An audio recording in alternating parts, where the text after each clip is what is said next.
Hello மக்களே. Big pass episodes இப்பெல்லாம் பாத்தீங்கன்னா ரொம்ப கன்னிங்கா போயிட்டு இருக்குங்க. வைல்ட் கார்டு கண்டஸ்டன்ஸ் முன்னாடி வந்தப்போ கேம் கொஞ்சம் இன்ட்ரெஸ்டிங்கா போயிட்டு இருந்துச்சு. ஆனா இப்ப அவங்களே ஒரு டாக்ஸிக்கான ஒரு குரூப்பை ஃபார்ம் பண்ணி வச்சிருக்காங்க. அவங்களோட மெயின் எய்ம் என்னன்னு பாத்தீங்கன்னா அன்பு கேங்க பிரேக் பண்றது தாங்க. ஒரு கண்டஸ்டன்ஸா பர்சனலா டார்கெட் பண்ணிட்டு இருக்காங்க. அவங்களோட பர்சனல் வெஞ்சன்ஸ் நல்லா வெளியில தெரியுது. இன்னொரு விஷயம் நீங்க நோட் பண்ணீங்கன்னா இந்த சீசன்ல யாரு வீட்டு தலை ஆகுறாங்களோ அவங்கள வச்சு செய்யறாங்க. இந்த வாரம் சபரி நிஜமாவே ரொம்ப பாவங்க. அவர் இயல்பாதான் இருக்காங்க. ஆனா அவங்கள சாண்ட்ரா, திவ்யா, பிரஜன், பாரு இவங்க எல்லாருமே சேர்த்து பயங்கரமா டார்கெட் பண்றாங்க. அந்த கேம் நடக்கும்போது பாருக்கு எதர்ச்சியாதான் அந்த அடி பட்டுச்சு. ஆனா அதை வச்சே ஒரு கேம் விளையாண்டுட்டு இருக்காங்க. ரொம்ப பாக்குறதுக்கு கொஞ்சம் கன்னிங்கா தான் தெரியுது.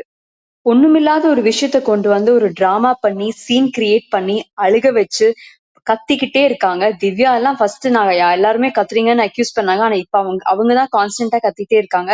பாரு அண்ட் திவ்யா கத்தி கத்தி நம்ம காது வழியே வந்துருது லைவ் பாக்குறவங்களுக்கு. வீக்கெண்ட் எபிசோட்ல இதை எப்படி கொண்டு போவாங்கன்னு தெரியல. ஆனா சபரிய பார்த்தா கொஞ்சம் பாவமா தாங்க இருக்கு. பர்சனலா வந்து எல்லாரும் டார்கெட் பண்ணிட்டு இருக்காங்க அவங்கள. பாப்போம் வீக்கெண்ட் என்னதான் நடக்குதுன்னு.